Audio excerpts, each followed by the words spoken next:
The views and opinions of the guests of Veterans Archives do not reflect the views and opinions of Veterans Archives, its subsidiaries, or its partners.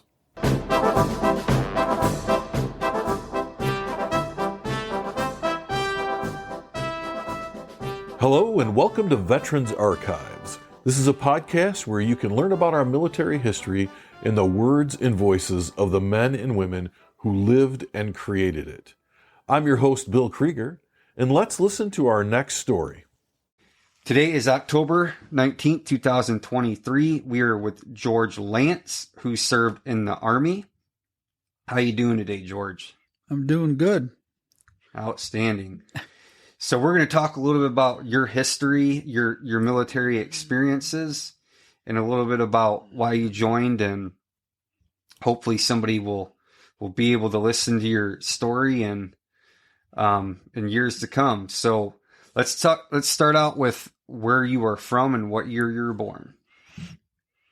I was born just outside of Leslie, Michigan, on a farm. My dad was farming then, and I was born on March 25th, 1930.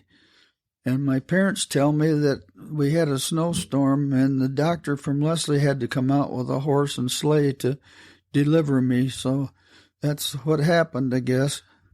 So you were delivered at your house. Right. It's a good story. Did you have any siblings growing up?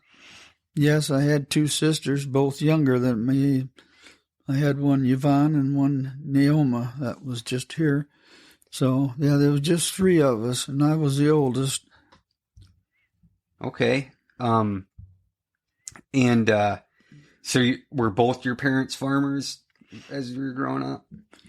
Well, my dad did the farming, and my mother took care of the house and raised the children. And back in those days, they used to have times of bringing in a thrashing machine to thrash the wheat and oats, and they used to feed the farmers at the house for ones that came to help. So my mother had to get the meals ready for them. Oh, so how many helpers did you have at the farm? I guess there was only just my dad was the one that did the farming. He didn't have any help. Oh, okay. We had cows and sheep, and when I know we had some horses back then, he used horses too. So that's about it. Did you guys have any crops that you grew, or any corn or anything like that? Yes, wasn't a very big farm, so we didn't have large fields, but we had to have corn and wheat to have grain to feed the cattle. And one time we had some beans out in the field, and it was a hilly field, and you had to work the hills, and that was dangerous. And I was out there trying to help a little bit, and I was up on top of the wagon kind of moving the bean stalks around on the wagon, and we went sideways on a hill, and the wagon tipped over while I was on top of it. And so when we got about halfway over, I kind of jumped to get away from the wagon so I didn't get covered up. But so that was kind of a hard time. Sounds like it. So you grew up as a farmer. Your dad was a farmer. So at what point? Where did you go to Leslie High School? Yes. Okay. And what year did you graduate high school? 1949. 1949. And did you play any sports while you were in high school or anything like that? Well, the only thing I was in was track. I ran track there for, I guess, probably about 3 years in high school. And we had a team that did different things. And I did real good on track. And so that was the only thing. I was so busy at home doing things and like to hunt and trap that I didn't have time to do the sports. At least I did do track. What kind of things did you hunt? What kind of things? What? What kind of animals did you hunt for? Oh, well, deer hunting just started about when I graduated. We just started getting deer down here, so we went deer hunting, but we didn't have any luck. They were too scarce, so we tried it. But then we did some coon hunting at night with dogs, and of course, back then we had a good crop of pheasants, and so I liked to go pheasant hunting, and we was allowed to get 2 a day, up to about 8 for the season, and we usually could get our 2 without too much trouble. Pheasants were really thick right then for a few years, and we didn't have coyotes back then, and so that they weren't killing off the animals like they do nowadays. But we did some trapping. We like to trap fox and muskrats and mink, so that was kind of my pastime. Okay. So did you eat the pheasant? I mean, Yeah, we always cleaned the pheasants and got the feathers off, and then my mother cooked the pheasant up, and so we ate it. And then we used to get some rabbits and squirrels too, and she always cooked that up. So she did a good job. Yeah, so rabbit and squirrel is not a very common thing now that I'm aware of, at least. Yeah, I don't know. Right now in this area, rabbits are pretty scarce, and we don't really notice fox squirrels. We got some red squirrels, but they're not any good for anything. They're a nuisance. But I don't know. Between foxes and coyotes, and even there's a lot of hawks nowadays around too, and they'll pick up animals, small animals, and get them. And like for pheasants, if they do get a nest, the coons run around at night and find the nest and eat the eggs. So that's why they're kind of scarce. Circle of life, huh? So, so you went hunting, and then you graduate high school, and when are you drafted? Like, tell me a little bit about how that happened. Yeah, I graduated in 49, and I worked at a grain elevator after I graduated in Leslie for just several months. And then all of a sudden, my dad said he heard that they're hiring in Jackson at Clark Equipment, which makes a lot of equipment, heavy equipment. Like farming equipment? Not farming, it's road equipment. And Clark Equipment was great for these vehicles that they use in shops and stuff to move stuff around. They had forks on the front, and so they sold them. That company was doing good back then. So my dad and I both went in and applied, and we both got hired at this factory. So let's see, I think that was about the last part of 1950 when I got hired into the shop. And then real early February 1951, I got a card in the mail that I had to apply to get. Got drafted into the Army. So my folks had to take me over to Battle Creek, Michigan, and over there. Was it Fort Custer? Yeah, Fort Custer. I think. Okay. So they gave me all of my clothes that I was going to need, temporarily at least, to get where I was supposed to go. And so I got all my equipment and shoes and everything. And then I sent my clothes back home that I was wearing. And my mom said when she got the clothes, she opened them up and put them on the floor. And the dog that had always done stuff with me, hunted with me, that really got along, the dog came over and laid on the clothes and stayed right on there for a while. And he missed me. So then we left from Battle Creek, and I'm not just sure how we traveled down to Alabama. I can't quite remember how we traveled. We got down to Camp Rucker, and now they've called it Fort, but it was Camp Rucker back then in Alabama. So I got down there and got into a barracks, a big barracks. There was quite a few people all staying in this one building. And after I got there, then I found out it was the Minnesota National Guard was the ones that was in charge of this whole thing. They had the whole guard down there. And so my cousin went with me, Gordon Lantz. And so we both got drafted at the same time and ended up down there and in the same building. And it took a while to get used to stuff, but one thing about it, my cousin has got the same middle initial as I have, so it was like GEL, the same initials. And the first sergeant down there, after we got there and got started, they would sign us up for KP to work in the kitchen. And so the first sergeant, every time GEL came up, he came to me, said, "You're supposed to be on KP." So I did. And I thought I was doing it pretty often. And then I asked Gordon, I said, "Have you been getting any KP?" He says, "No, they haven't put me down for it." So I told the first sergeant about it, and he says, "I'll take care of that."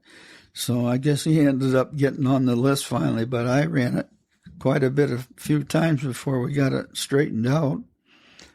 And after we were there for a little while, they came around. The whole group of us was together, and the sergeant said, "Is there anybody in here that's had any experience with plumbing?" And Gordon, he loved to volunteer for stuff. He volunteered first thing. "Yeah, I've had some experience," and I guess he probably had. And so the sergeant said, "Okay, I've got a shovel here for you. I want you to go out. We got to dig a big pit to put the garbage in." So he had to go out and do that. It wasn't plumbing, just digging a hole. Yeah, so he had to dig that hole.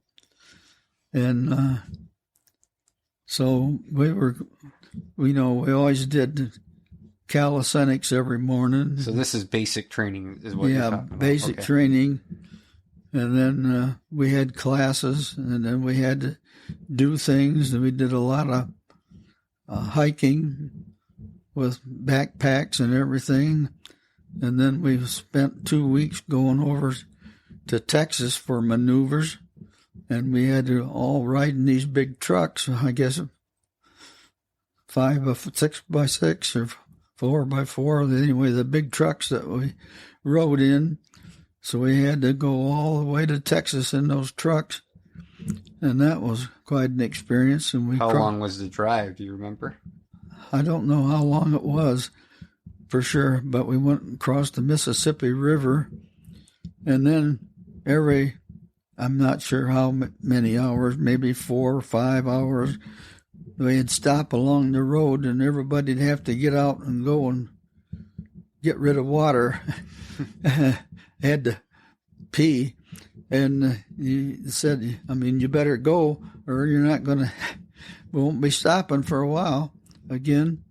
So we'd get out beside the trucks and go to the bathroom. Sometimes there was a house right across the road from us, and never knew. I didn't enjoy that too much, but we had to do it. And so that was quite a trip. And while we were over in Texas, we did all kinds of things over there with our guns, big guns. And one day I saw an armadillo that was walking around in our group, and that was the first time I'd seen an armadillo. So that was it. And what kind of guns did you have? Do you remember? We had the big guns, 105s, and then we had howitzers. We had carbines, smaller. We didn't have the big long guns like the Marines and stuff had. So ours was a carbine. Carbine. A little smaller. Yeah. But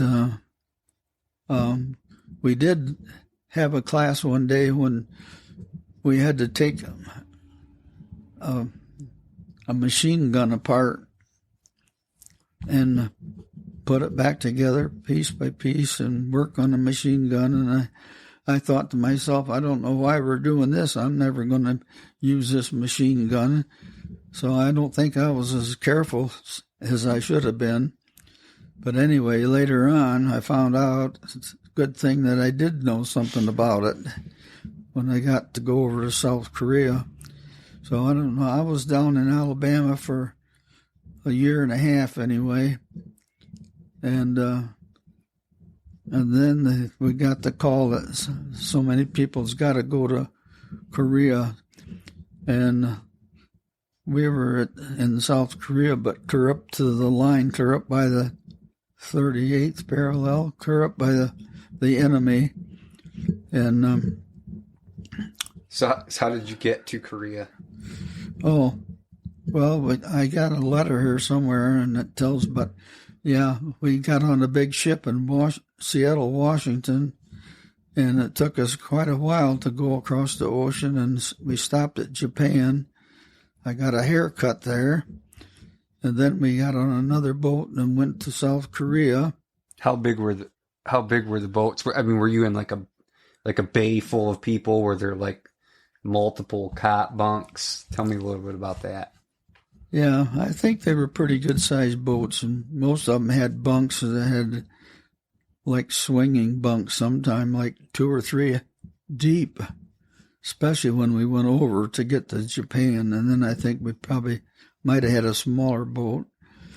And then we got in the big trucks, and they drove us clear up to the northern part of South Korea, and that's where we were for several months. And then my time was up, and so the day after Christmas, and that'd have been 52, right after Christmas in 1952, they shipped me back to the States again, more boat trips.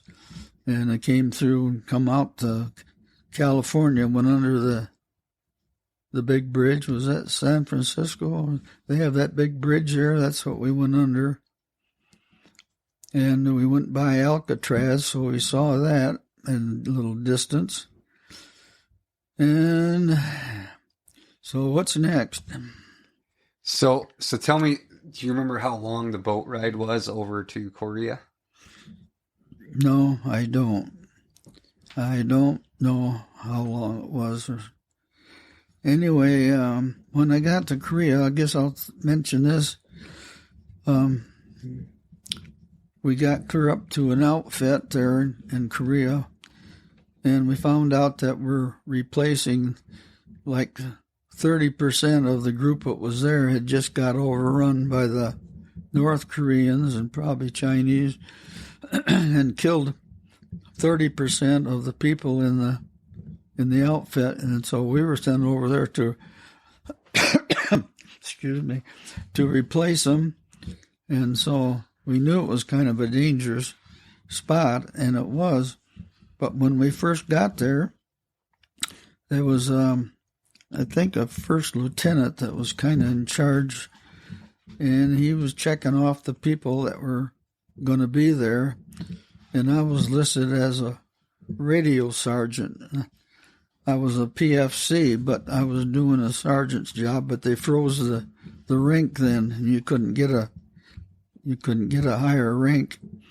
And so I did know the radios pretty good, and so that's what I went over as. And this first lieutenant, he saw me and the thing, and so he says, well, why in the world did they send me another radio person? I got one right now, and he's a good one. I don't need another one. So you know how that makes you feel. Well, what am I going to do? But about 2 days later, the one that was a radio sergeant, he was cleaning his BAR, that's an automatic BARs. he was cleaning his gun and it was loaded, and he must have hit it, and then it went broop. Several shots went right through him, and he killed him right off. So the sergeant took me on as the radio person, and I got to drive the Jeep a lot to drive him around. And one time we had to go clear up to the line as far as you could go, and we could look through the holes in the bunkers and see the enemy across there. And I had to work on a radio, so I did, and we got that done and back. So, and it was pretty dangerous, too, because they were sending shells in on our place where we were camped. And they would get the meals ready, and we'd have to go through the lineup and get our plates full, our dishes full of food, and then spread out. And we'd spread out quite a ways away in case a round came in. And so we did. And sometimes the rounds did come in pretty close. And one time I went over and looked after it had blown up, and there was a great big piece of about 8 inches long of sharp shrapnel, and it would have cut you right in two if I'd have hit you. But we all get down on the ground, you lay down flat when the round was coming in. And so it was dangerous, but I was fortunate. I didn't get hurt, and so. Did any of your friends get hurt? Did any of your friends get hurt? Let's take a quick break. Veterans Archives is a 501c3 nonprofit organization, and we rely on donations from our listeners. If you are enjoying these stories and would like to support our continued efforts, please go to www.veteransarchives.org and select the donate button. Thank you. I don't think they did. Oh, I'm talking about the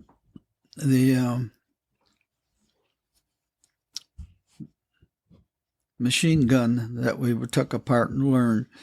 One night, I think they all took turns, but one night I had to sit out in the dark in a pit with a machine gun all by myself, and I didn't know how in the world I'd handle it. And while I was out there, a bunch of flares went up in the air.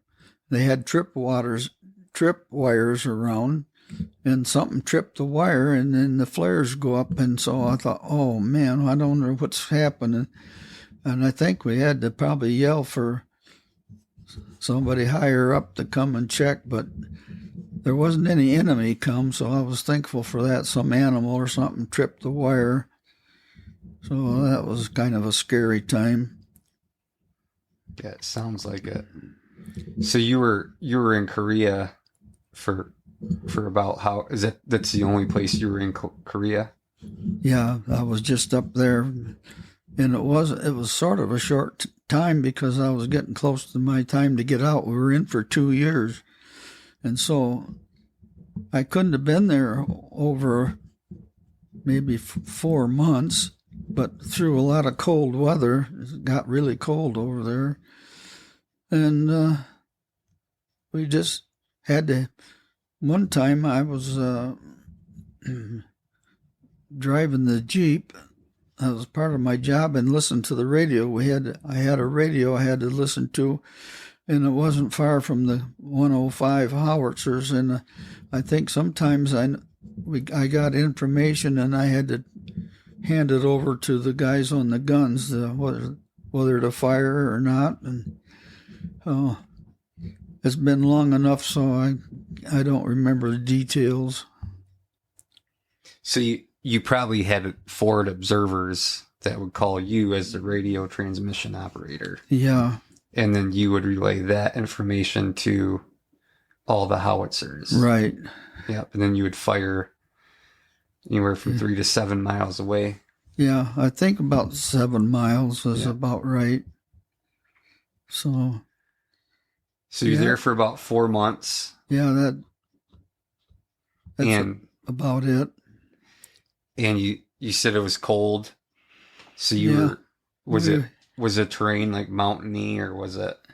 Well, the whole South Korea is all kind of mountains and areas. I can't remember exactly what was right where we were camped, but we had bunkers built into the hillside, and they had the South Korean men, which are strong. They have strong backs, and they would cut the trees and bring the trees and set them up for us, and we'd use logs to make a den in the hillside, a bunker, and then they put heavy logs over the top and sandbags and stuff in case it got hit right on top of it. So that's what we stayed in, those bunkers. And in the wintertime, we had a tank of oil outside, and then we had a stove inside the bunker so that we could have heat. And I don't know how cold it got to be the coldest, but it got cold there, and we had what they called Mickey Mouse boots, I think. Mm-hmm. So that's what we had to keep our feet warm and dress warm. And when it got time for me to come home, it was Christmas time. How did they tell you that you were coming home? Did you just know, or did they come? Tell me a little bit about that. They must have come and told me that it was going to be leaving. I was going to be leaving the day after Christmas. Well, we had a pine tree out there in the middle of where we were, and some of the guys went and hung stuff on the tree and tried to decorate it for Christmas. So I remember that. That's about it. Okay, so you come back home, and do you come back to Leslie, or like where do you come back home to? Yeah, because I was still single and ended up back home in Leslie and went back to the shop because the factory in those days, when people were drafted, most of the companies gave you a leave for the 2 years while you were in the service. So when you come back, they said, we'll have a job for you here. It might be the same thing you had, or it might be different, but you'd have a job. So that was good to go back and had that job. And was the community, Leslie community, and were they supportive of service men and women at that point in time? Yes. Not just the job, but like soldiers or anybody in the service were treated well and looked up to when they went on the street or went to town. And it wasn't like the Vietnam War. When they come back, well, things were terrible. But South Korea from the war was good and well received. So I was glad for that. And then after I got back into working again, I found my wife at Rise Baptist Church. I went over there. There was some young people, and I spotted her. And so we got acquainted and got to dating, and then we ended up getting married. Who made initial contact? You or her? I did. And is that Rives Baptist Church on Berry Road? Yes. Okay. And you guys started dating for how long, and then before you got married? Well, I guess we met in 53, the middle of 53. Got married in April of 54. So, it wasn't a very long time. But I was getting up. I was 24, I guess, about, and she was 20. So we got married, and we ended up having 4 kids, 2 boys and 2 girls, and then we've got a lot of grandkids and great-grandkids. There's quite a family from us. It's the American dream. Yep. So do you end up retiring from Clark? Yeah, I retired from there, and I've done real well. I mean, they had a really good insurance policies and everything at that time, better than they have nowadays. And so I've been taken care of. They take care of all of our medications, and And of course, Social Security now takes care of most of our stuff, but we have a company called Aetna, and if there's something from there, that must be taken care of by Clark Equipment. It's changed names. There's a different name now for it, and but I thought I was pretty fortunate. I've had a good life. Things have went well. If there's anyone listening to this interview, what would you want them to take away from what we talked about? Well, life has been good for me and for my wife and all of our family, and we're Christian people, and so we enjoy going to church and being with fellow Christians, and we enjoy that, and I think that's helped us to. I know it was helpful for me as I was overseas in Korea. I had that satisfaction that I knew the Lord, and so I was grateful for that. I would also like to include a journal from George dated June 15th, 1953. It's about a typical day for an average soldier on a ship. As he writes, "Oh hum, it is 6:30. Guess I better get up and see what we can have for breakfast. I crawl out of the third-story bunk of my jump. I crawl out of my third-story bunk and jump on the fellow soldier below, put on my clothes, and start off to stand in the mess line. In the morning to there isn't much of a line because over half of the guys don't eat.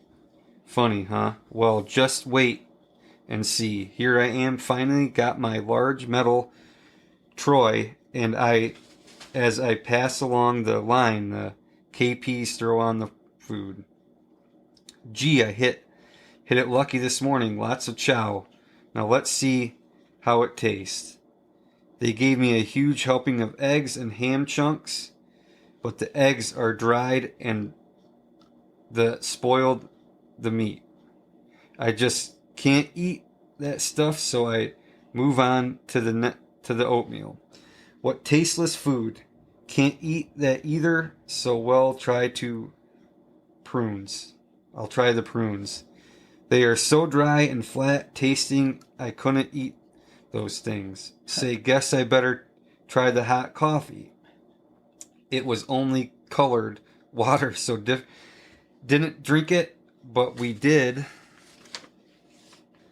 have 2 slices of fresh bread and real butter, so I ate them, which tasted good. That made the breakfast. Boy, I am full. Guess I better go wash up and now stand for a work detail. At 8 a.m., they kick us all up on the deck so compartments can be cleaned for inspection. We keep trying to get back down, but always the same words come out of us. They haven't inspected us yet. So off we go to watch the beautiful ocean. Oh, it is dinner time already, and I'm hungry, so I go stand in the chow line one more time. After half an hour, I get to the food. We had a half of Troy full of stew, but it was made of mitten, and that tasted terrible, so didn't eat any of it. We had a half of Troy full of stew, but it was made of mutton, and that tasted terrible, so didn't eat any of it. We had peas, corn, and beans mixed together for the vegetables, but they tasted awful, so left that. For salad, we had lettuce, but it was plain, and who likes it that way? Next, we tried the ice cream, which tasted okay, but it was just cream, so we didn't get much good from it. The coffee was just like the mornings, so threw it away, but don't forget we still had this 2 slices of fresh bread and butter, so we ate that and took off. Sure wasn't much of a dinner, but it beat yesterday's. I'm tired out, guess I'll lay down for a while. Oh no, not again. Yes, it is another fire drill. We all put on our life jackets and we go to the deck to our assigned spots. After that, they gave us PX call, so off we went to buy a couple candy bars. Just my luck. After standing in line for an hour and getting up to the window, they close it until later. So off I go to my compartment. This time I'll get some rest. I just got settled when the first sergeant tapped me on the shoulder and asked me what my line number was. After I told him, he said, "You were on a detail tonight." Oh no, I can't. Can't a man get any rest around here? Anyway, it was time for supper, so better get in the line. In 30 minutes I was ready to be served. Believe me, we all starved by now, and to our relief, they served us steak and boiled potatoes. The steak was either all fat or all so tough we could hardly cut it and eat it, but we stuffed it down. As for the potatoes, they all had been dipped in hot water and they were raw, so I didn't eat any of that. The rice pudding didn't interest anyone, so that left us with a teaspoonful of fruit cocktail and 2 slices of bread and butter, which tasted good. Lots of food was served today. The fish really had a lucky day. After supper, we pulled our detail in the kitchen until 9:30. Then we went to bed. With no men sleeping in the same room, it is too noisy to sleep, and besides that, lights stay on till 12 o'clock. So how can a man get some sleep before 1 o'clock? We can't before I know it's morning is here, and that is where I come in at. So long. Thank you for listening to another episode of Veterans Archives, the podcast that brings you the story of the men and women who have created and lived our military history. If you or someone you know served in the military and would like to share your story with Veterans Archives, please go to www.veteransarchives.org, select the Apply Now button, and fill out our application, and someone will get right back with you. Veterans Archives is a 501c3 nonprofit organization, and we rely on the donations of our listeners. If you are enjoying these stories and you support our efforts, please go to www.veteransarchives.org and select the Donate button. Any donation is certainly appreciated. Look for Veterans Archives on your favorite social media. We are on LinkedIn, Instagram, and Facebook. Just look for Veterans Archives. Like, follow, and share our page. We'd certainly appreciate it. If you or someone you know is a veteran and you are struggling with mental health issues, please dial 988 and select option 1 for the Veterans Crisis Hotline. Please be sure to tune in next time for the next episode of Veterans Archives.